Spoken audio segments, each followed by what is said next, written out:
So, in our today's lecture, we are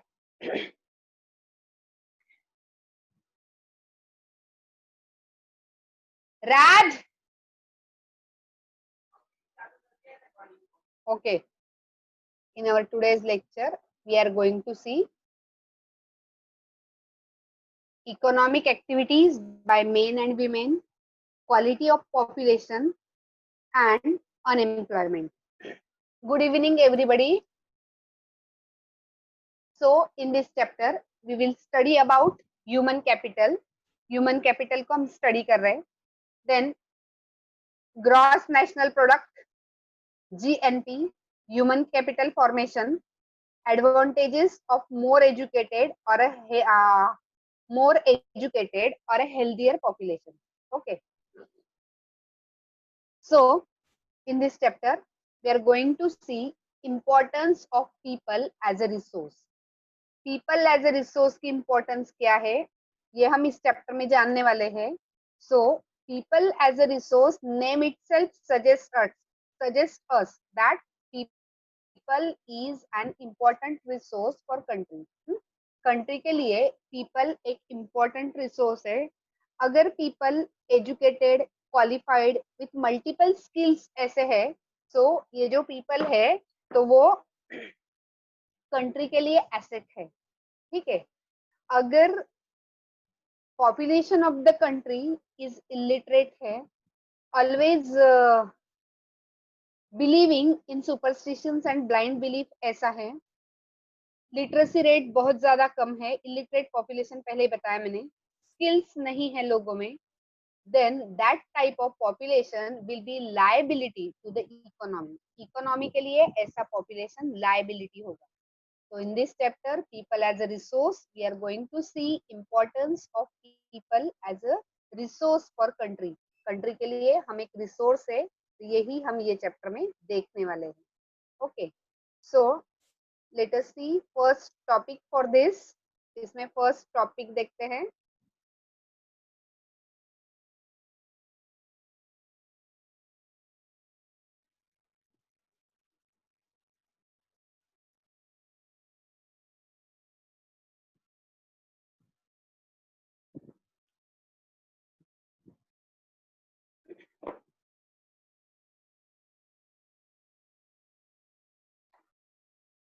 economic activities by men and women. Okay. Economic activities by men and women, ये टॉपिक हम देखते हैं इसमें. ठीक है. This one is the first.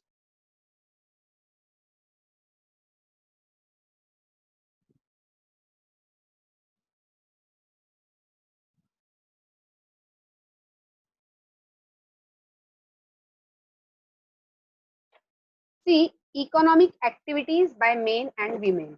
ठीक है. इसमें जरा ध्यान से देखो. इकोनॉमिक एक्टिविटीज जो है ये development and wealth producing activities है. ठीक है. एक्टिविटीज की जो डेवलपमेंट की तरफ ले जाती है, या एक्टिविटीज जिसके वजह से हमें पैसे मिलते हैं, such activities are known as economic activities. ठीक है. इसमें इकोनॉमिक एंड फाइनेंशियल गेन्स मतलब क्या, पैसे मिलते हैं बाय प्रोड्यूसिंग गुड्स, या तो मतलब आप गुड्स का प्रोडक्शन कर रहे हो, सर्विसेज या तो मतलब कुछ सर्विसेज ऐड कर रहे हैं, and add value to the national income. National income में आप आपके तरफ से कुछ ना कुछ कंट्रीब्यूट कर रहे हैं. Such activities are known as economic activities. तो ये जो इकोनॉमिक एक्टिविटीज है, so by men and women, तो इसमें देखो sectors under economic activities. There are 3 types of sectors. First है प्राइमरी सेक्टर, सेकंड है सेकेंडरी सेक्टर, और थर्ड है टर्शरी सेक्टर. ठीक है. इसमें प्राइमरी सेक्टर डिस्कस करते हैं. प्राइमरी सेक्टर कहाँ से डिस्कस करेंगे? See from your text book page number 19 देखो, because in the previous pages there are story of Sakal, story of Vilas that you have to study at home, because these stories should be understood by learning yourself, छोटी छोटी small stories है, और दोनों stories का मतलब पढ़ा लिखा जो शकल है और जो इलिटरेट विलास है उसको कंपेयर किया है, ठीक है। So we started directly by economic activities by men and women. So जो एक्टिविटीज इनकम जनरेट करती है, रिम्यूनरेशन जनरेट करती है, और जिससे नेशनल इनकम में एडिशंस होते हैं, भले ही वो गुड्स का प्रोडक्शन हो, भले ही वो सर्विसेज हो, such activities are known as economic activities. अभी इसमें देखो कि there are 3 sectors in economy. Economic activities में 3 सेक्टर आते हैं। तो फर्स्ट, प्राइमरी सेक्टर। तो primary sector is known as agriculture sector. इसको दूसरा नाम है एग्रीकल्चर सेक्टर। एग्रीकल्चर सेक्टर क्यों? क्योंकि इसमें मतलब डायरेक्टली नेचुरल रिसोर्सेज जो है, तो नेचुरल रिसोर्सेज को कंसिडर किया जाता है। ये सेक्टर जो है, तो इसमें agriculture, forestry, animal husbandry, fishing, poultry, farming, mining, quarrying, मतलब सारी नेचुरल प्रोसेसेस जो नेचुरल रिसोर्सेज से हमें मिलते हैं, तो ऐसी सारी economic activities are term as primary sector activities. इनको बोलते हैं प्राइमरी सेक्टर एक्टिविटीज। फिर बेटा सेकेंडरी सेक्टर है इसके बाद।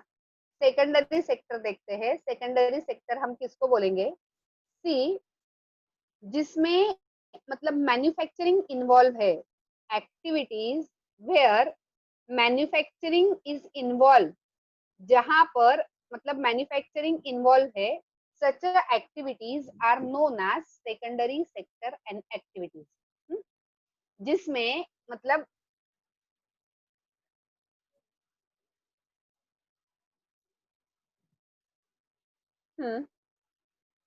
It is also known as manufacturing sector, जैसे मैंने पहले ही बताया आपको कि जिसमें मैन्युफैक्चरिंग इन्वॉल्व है, मैन्युफैक्चरिंग जिसमें होता है, तो such activities are known as manufacture secondary sector activities.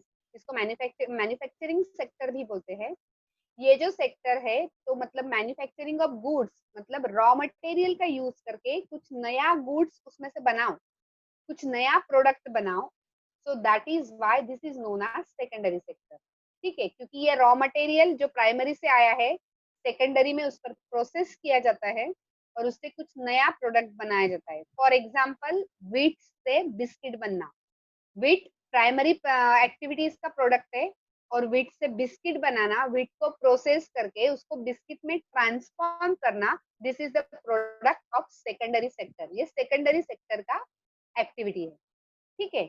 इसके बाद बेटा टर्शरी सेक्टर, ध्यान से देखो। ये जो टर्शरी सेक्टर है, तो ये हमें सर्विसेज प्रोवाइड करता है।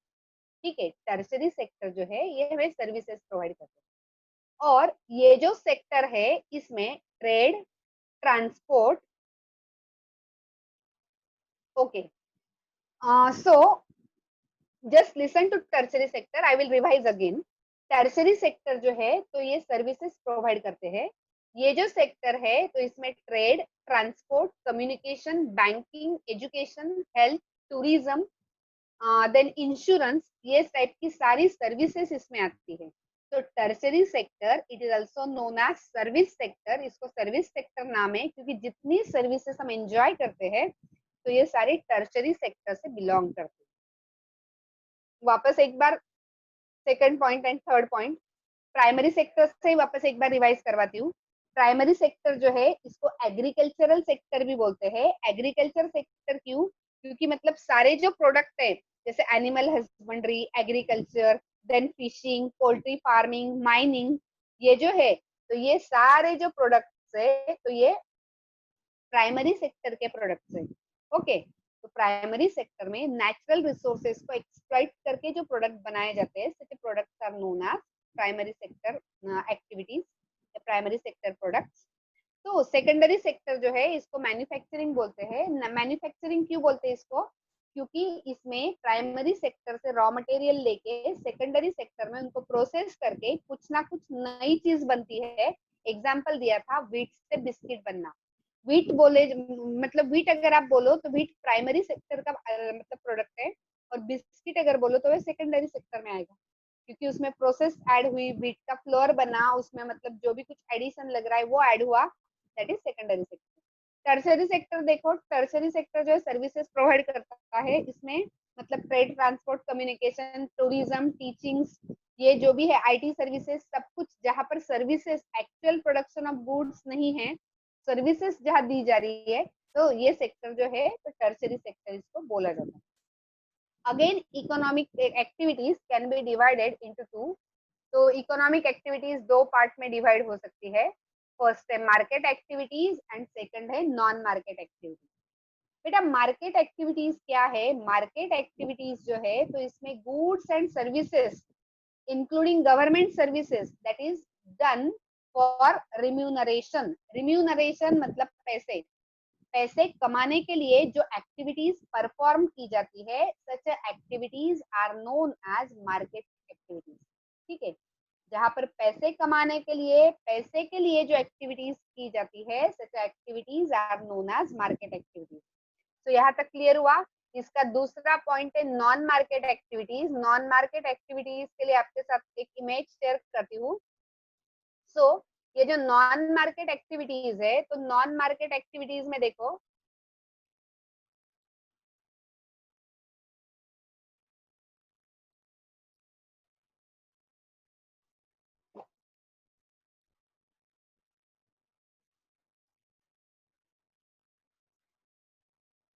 जो एक्टिविटीज सेल्फ कंजम्पशन के लिए, ठीक है, जो एक्टिविटीज सेल्फ कंजम्पशन के लिए यूज होती है, ओके, मतलब क्या कि खुद के यूज के लिए,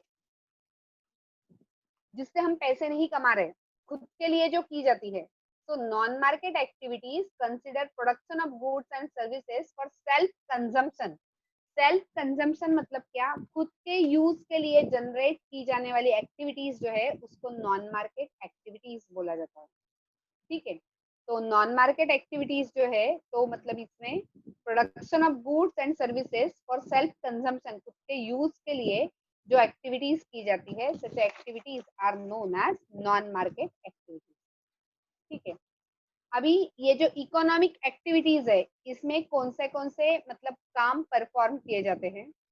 ठीक है, अभी सबसे पहले तो मेन एंड वीमेन जो इकोनॉमिक एक्टिविटीज परफॉर्म करते हैं, इसमें भी डिफरेंस है। ठीक है, there are huge difference between economic activities perform by men and women.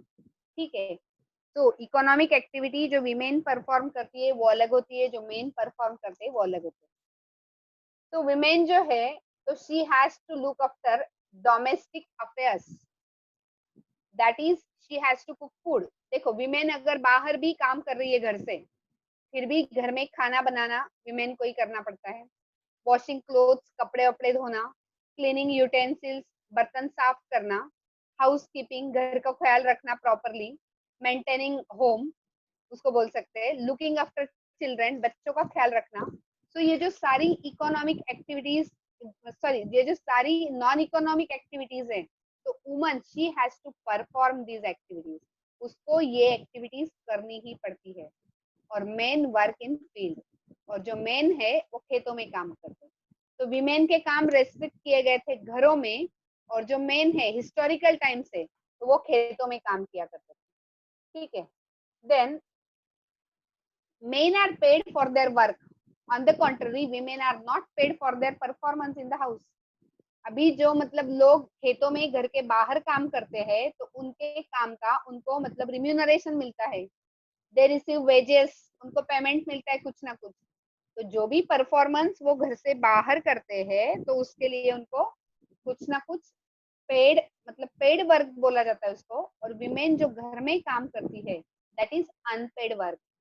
वो जो विमेन घर में काम करती है वो पेड वर्क नहीं होता। ठीक है, then work done by men is recognized as national income.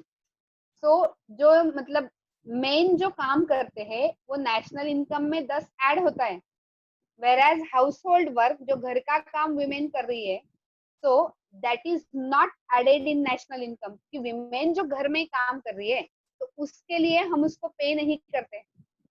ठीक है, उसके लिए हम उसको मतलब कोई भी टाइप का रिम्यूनरेशन उसमें नहीं देते हैं। सो जो विमेन का जो काम है, तो दैट इज अनपेड, जो घर में वो करती है, जो कंट्रीब्यूट करती है, बच्चों के लिए हो, फैमिली के लिए हो। So what ever work she is contributing for her family and for her children, जो भी बोलो घर के लिए, so she is unpaid for that. So thus it is not adding in national income. तो नेशनल इनकम में कुछ add हो रहा है, वो घर में काम कर रही है। घर में मम्मी आपके लिए खाना बनाती है, आप उसके लिए उसको कुछ पे करते हो? नहीं। मम्मी सुबह उठ के स्कूल होता है तब टिफिन बनाती है, उसके लिए आप कुछ पे करते हो? नहीं। मम्मी आपका सारा मतलब कपड़े अरेंज करके रखना, आपकी बैग अरेंज करके देना, बचपन में जब आप मतलब समझदार नहीं थे तब, शूज सॉक्स से लेकर मतलब आपको रेडी करके देना स्कूल के लिए। एट द सेम टाइम जब बीमार हो तब केयर लेना।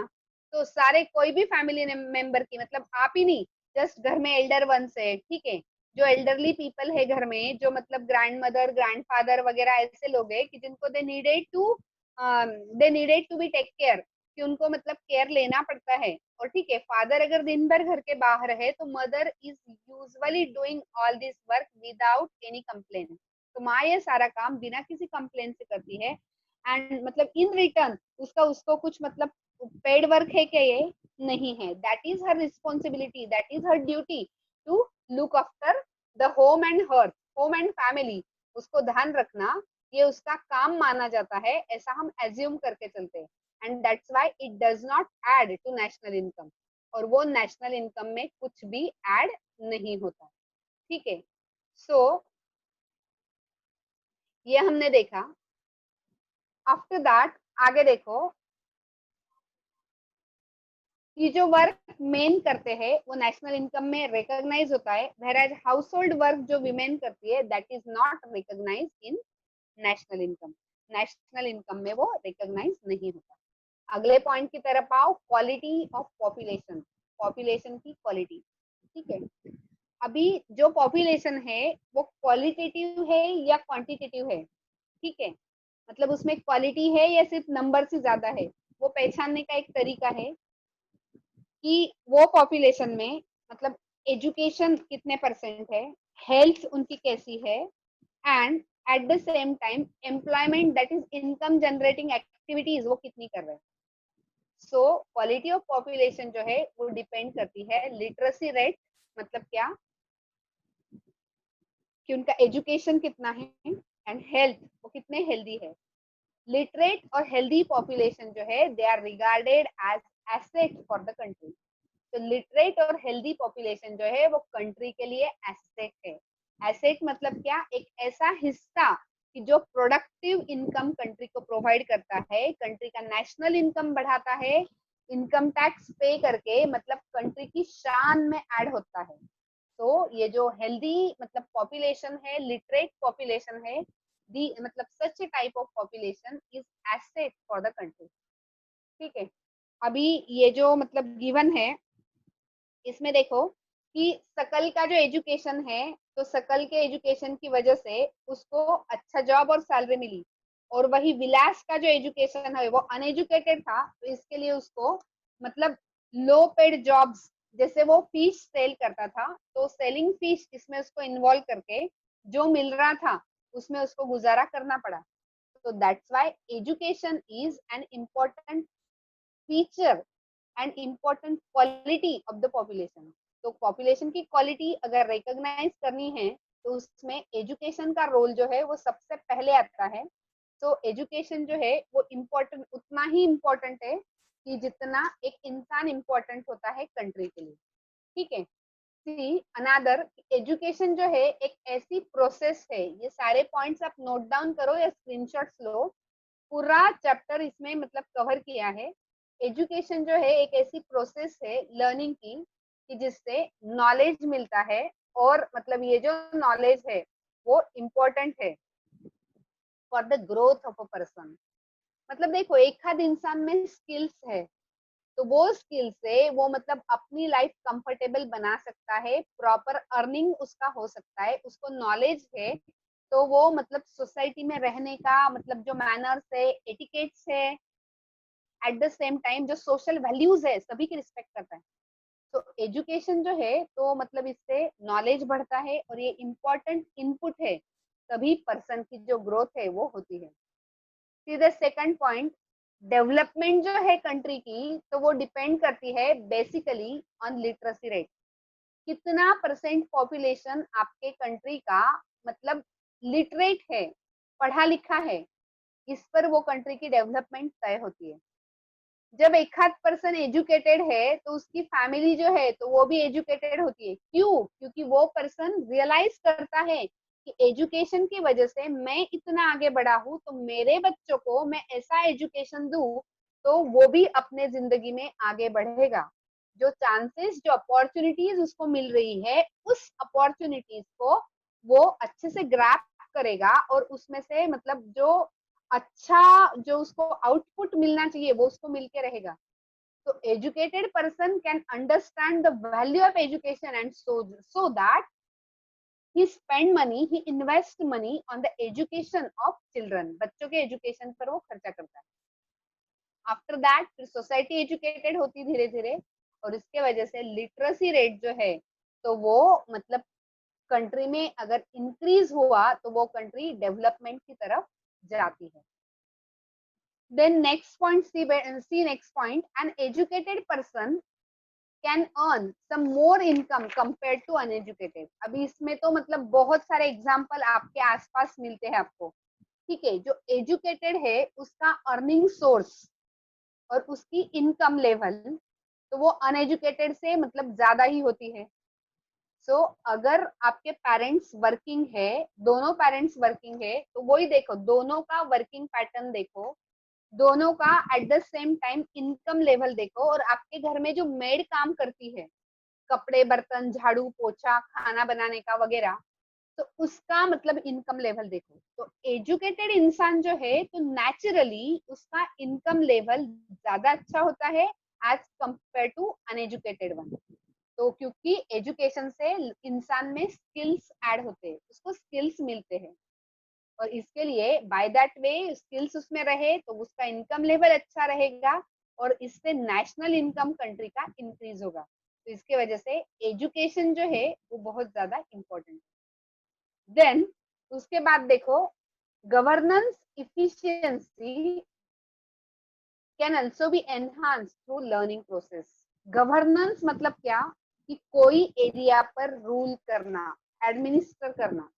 कैसे? आप कहीं कौन से एरिया के कलेक्टर हो, आईएएस ऑफिसर हो, एसपी वगैरह हो, या जेडपी के बीडीओ वगैरह हो, ऐसे कुछ। ऐसे में मतलब कौन से एरिया को क्या जरूरत है, कहा क्या सुधार किया, मतलब ये जो है तो पॉपुलेशन अच्छे से मतलब इसका फायदा उठा पाएगा। जनरल पीपल को, general citizen living in that area will get benefited with that, उससे बेनिफिट होंगे। तो तो ये इफिशियंसी एजुकेशन से आती है, एजुकेशन से ये इफिशियंसी आ सकती है, और ये लर्निंग प्रोसेस से ही एनहांस होता है। तो गवर्नेंस जो है तो वो भी एक इम्पोर्टेंट पार्ट है। ठीक है, तो अभी इसमें मतलब ये एजुकेशन का इम्पोर्टेंस हमने देखा यहाँ। ठीक है, अभी इंडियन गवर्नमेंट ने ये जो एजुकेशन है तो एजुकेशन बढ़ाने के लिए, एजुकेशन लिटरेसी रेट, एजुकेटेड मतलब सिटीजन में लिटरेसी रेट बढ़ाने के लिए क्या क्या मतलब मेजर्स लिए, इसका भी एक क्वेश्चन आता है। सी दिस, कि मतलब गवर्नमेंट ने क्या किया कि universal access to education compulsory किया। मतलब सभी के लिए हर कोई एजुकेशन ले सकता है जो विलिंग है। जैसे अब हमने 8th स्टैंडर्ड में ओम प्रकाश वाल्मीकि की स्टोरी सुनी थी। In that story of Om Prakash Valmiki, वो जस्ट एससी क्लास से बिलोंग करता है, इसके लिए उसको क्लास के बाहर बिठा के उसको एजुकेशन दिया जाता था, उसको वहां बिठाया जाता था, उससे वापस सारा सफाई का काम, स्वीपिंग वगैरह किया जाता था। So this thing is ban now. तो अभी यूनिवर्सल एक्सेस टू एजुकेशन, सभी के लिए एजुकेशन खुला किया गया है, और क्वालिटी और मतलब retention in elementary education, elementary education तो गवर्नमेंट की तरफ से फ्री है, स्पेशली गर्ल्स के लिए, गर्ल्स के लिए भी और बॉयज के लिए भी बेसिक एजुकेशन जो है up to 8th standard government school में वो एजुकेशन फ्री है। ठीक है, देन नवोदय विद्यालय जैसे स्कूल्स भी गवर्नमेंट ने सेटअप किए हर एक डिस्ट्रिक्ट में। तो उसमें मतलब ऐसे में जो मतलब विलेज से जो लोग पढ़ना चाहते हैं और जिनको मतलब एजुकेशन का एक्सेस नहीं मिल पाता बिकॉज उनके जो पेरेंट्स का इनकम है वो लो होता है, तो ऐसे लोग वो विलेज से नवोदया की एग्जाम्स होती है, वो एग्जाम्स दे के वो स्कूल में उनको फ्री एजुकेशन दिया जाता है। ठीक है।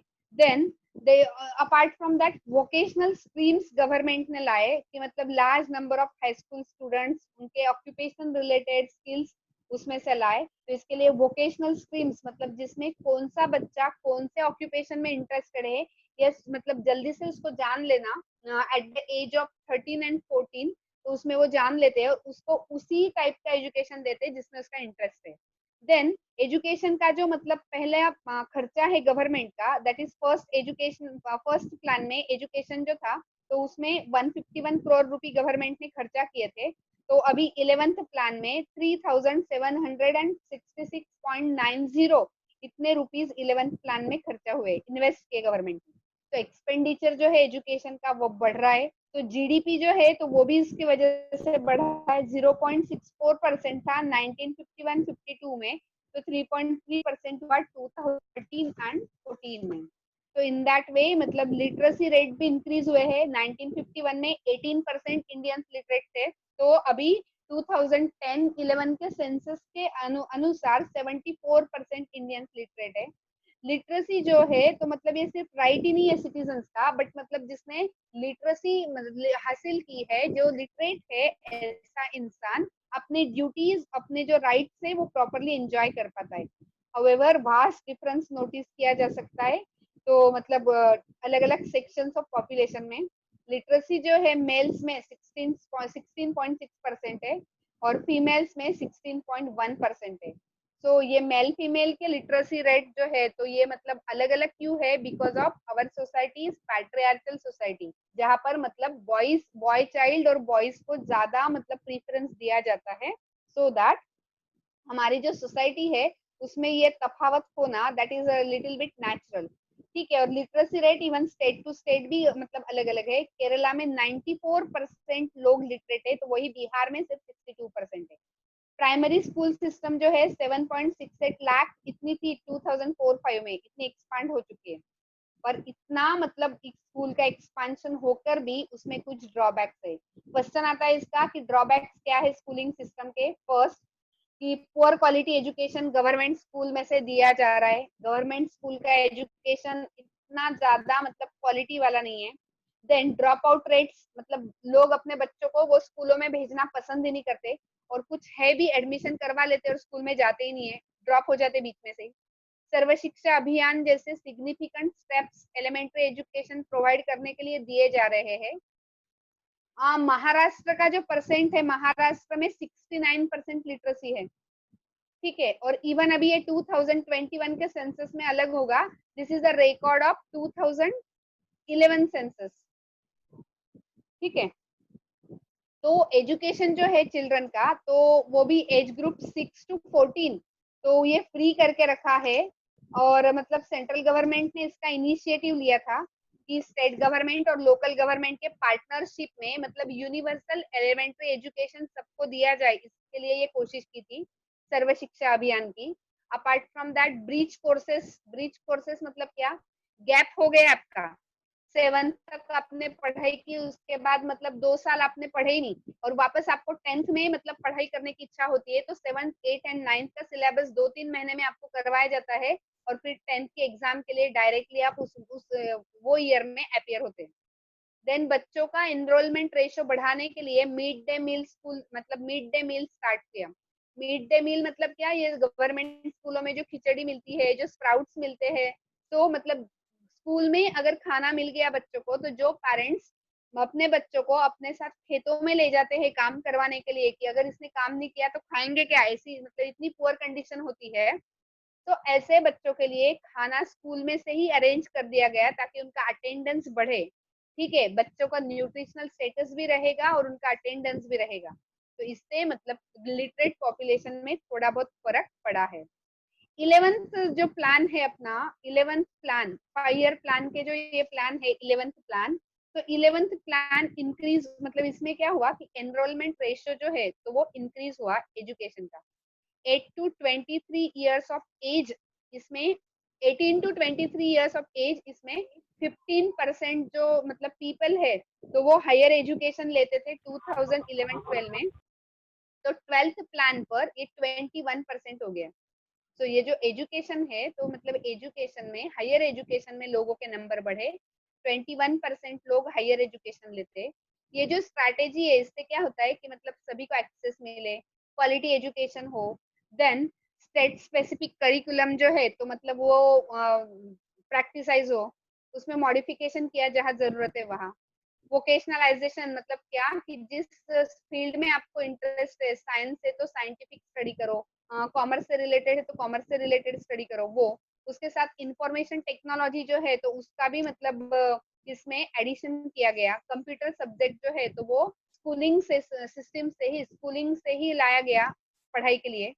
सो डिस्टेंट एजुकेशन जो है ये 12th 5 ईयर प्लान जो है उसमें डिस्टेंट एजुकेशन भी अलाउ किया गया। उसमें formal, non formal, IT education, मतलब ये आईटी इंस्टीट्यूशन से सभी ने एजुकेशन मतलब इससे करस्पॉन्डेंस एजुकेशन, जैसे घर पे बैठ के सिर्फ एग्जाम, घर पे बैठ के पढ़ो और एग्जाम दो ऐसे। तो पास्ट 50 ईयर्स में मतलब सिग्निफिकेंट ग्रोथ हुई है यूनिवर्सिटी और ऐसे इंस्टीट्यूशंस में।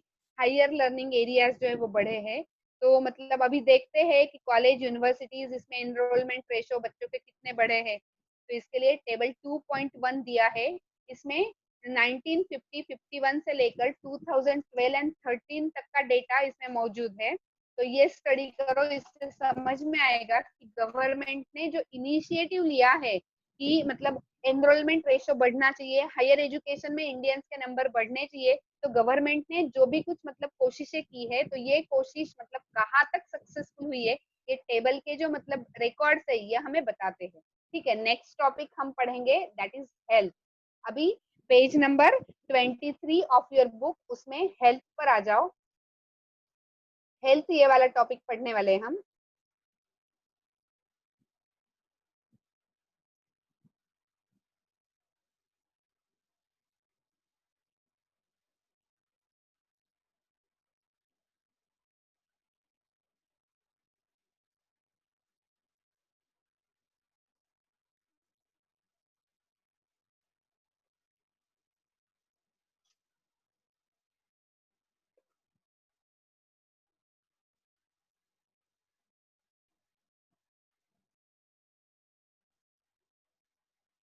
आपके स्क्रीन पर ये रहा हेल्थ के लिए फोटो। इसमें देखो एक पर्सन अनहेल्दी है, ठीक है। सो ऐसा अनहेल्दी पर्सन जो है he is burden for the countries economy. Country की इकोनॉमी के लिए वो बर्डनसम रहेगा। क्यों? क्योंकि महीने में अगर 15 दिन वो बीमारी है तो वो क्या अर्निंग कर पाएगा, नेशनल इनकम में क्या एडिशन करेगा? उसको खुद को मतलब खुद की जरूरतें पूरी करना भी मुश्किल हो जाएगा अगर वो काम नहीं करेगा मंथ में 15 डेज तक। तो वो बाकी लोगों के लिए मतलब क्या वो कमा कर ला पाएगा, या फिर मतलब जैसे लिविंग चलाना होता है घर का, सप्लीमेंट्री इनकम होती है घर के लिए, तो वो कैसे कर पाएगा? सो तो हेल्दी माइंड जो है तो वो हेल्दी एनवायरनमेंट क्रिएट करता है। तो इंसान का बॉडी एंड माइंड दोनों हेल्दी होने चाहिए, तो तभी कंट्री का डेवलपमेंट हो पाता है। हेल्दी एनवायरनमेंट जो है वो कंपलसरी है। अगर इंसान की हेल्थ अच्छी है तो वो मतलब उसके मन से भी और तन से भी, दैट इज शरीर से भी अच्छा आउटपुट वर्किंग का दे सकता है। ठीक है, इंडिया में जो स्टेट्स है जैसे बिहार है, यूपी है, तो यहाँ पर मतलब बहुत कम मेडिकल कॉलेजेस है। सो इस वजह से ये जो स्टेट्स है बिहार और यूपी जैसे स्टेट, तो यहाँ पर पुअर हेल्थ कंडीशंस देखने को मिलती है। पुअर हेल्थ कंडीशन अभी किसकी रहेगी? जो लोग पावर्टी लैडन है, जो गरीबी में जी रहे हैं, ऐसे ही लोग। क्योंकि गवर्नमेंट की जो फैसिलिटीज है जैसे सिविल हॉस्पिटल्स वगैरह, इस पर ये डिपेंड है, और वही वहां पर मेडिकल कॉलेजेस कम है। तो दैट मीन्स मतलब मेडिकल कॉलेज से जो जुड़े हुए हॉस्पिटल्स है वो भी कम होते हैं। So that's why poor health conditions ये लोगों की देखने को मिलती है। देन थर्ड पॉइंट जो है दैट इज इसका उल्टा देखो, कर्नाटका, आंध्र, तमिलनाडु, महाराष्ट्र जैसे जो स्टेट्स है, यहाँ पर नंबर ऑफ मेडिकल कॉलेजेस जो है तो इनकी मेजोरिटी है। तो 81 मेडिकल कॉलेजेस आउट ऑफ 181 ये चारों स्टेट्स में कॉन्सेंट्रेटेड है। ठीक है, majority of medical colleges are found in Karnataka, Andhra, Tamil Nadu and Maharashtra. तो ये स्टेट्स में मतलब बहुत ज्यादा मेडिकल कॉलेजेस है, तो इसका मतलब हेल्थ इश्यूज जो है तो वो ये स्टेट्स में कम पाए जाते हैं। इंडिया में इन्फेंट मॉर्टेलिटी रेट जो है तो वो अभी मतलब कम हो चुका है, क्योंकि मेडिकल कॉलेजेस, मेडिकल एडवांसमेंट बढ़ गया है। 147 था 1951 में, तो अभी 34 हो गया है 2016 में। अभी इन्फेंट मॉर्टेलिटी रेट मतलब क्या, कि बच्चे का जन्म होने के बाद 1 ईयर के पहले बच्चे की डेथ हो जाना ड्यू टू कुछ कॉम्प्लिकेशन हो सकते बॉडी के, या फिर मतलब अपार्ट फ्रॉम दैट उसको सही एडवांस मेडिकल जो फैसिलिटी है या जो ट्रीटमेंट है तो वो उसको नहीं मिल पाना वक्त पर, समय पर। तो इसके लिए 1951 में 1000 बच्चों के पीछे 147 बच्चे इन्फेंट मॉर्टेलिटी रेट के विक्टिम हुआ करते थे। Before completion of their first birthday these children used to die because of low level of medical advancement. ठीक है, पर यही 2016 में 34 हो चुका है, मतलब मेडिकल जो है हमारा मेडिकल साइंसेस उस पर भी हमने अच्छा वर्कआउट करना स्टार्ट किया है। क्रूड बर्थ रेट जो है तो वो भी ड्रॉप हो चुका है, 20.4 था, और डेथ रेट जो है वो 6.4 हो चुका है 2016 में। Crude birth rate that is live birth rate जो है, तो बर्थ रेट भी इंडिया में बहुत ज्यादा था, पर जैसे साइंस एंड टेक्नोलॉजी में एडवांसमेंट आया, साइंटिफिक नॉलेज लोगों को समझ में आया, तो वैसे ये जो लाइव बर्थ है दैट इज क्रूड बर्थ, तो बर्थ रेट भी कम हुआ, तो 20.4% हो चुका है अभी, और डेथ रेट जो है 6.4% हो गया 2016 का। ये रिकॉर्ड है, आपके बुक में हो सकता है कि ये रिकॉर्ड अलग हो, क्योंकि ईयर्स जो है जिस ईयर में ये रिकॉर्ड लिए गए हैं तो वो ईयर से ये जो मतलब नंबर है, डिजिट्स है, वो वैरी करते हैं। ठीक है, so this is what the importance of health in our life. तो इम्पोर्टेंस ऑफ हेल्थ देखा। If anyone is having any doubt now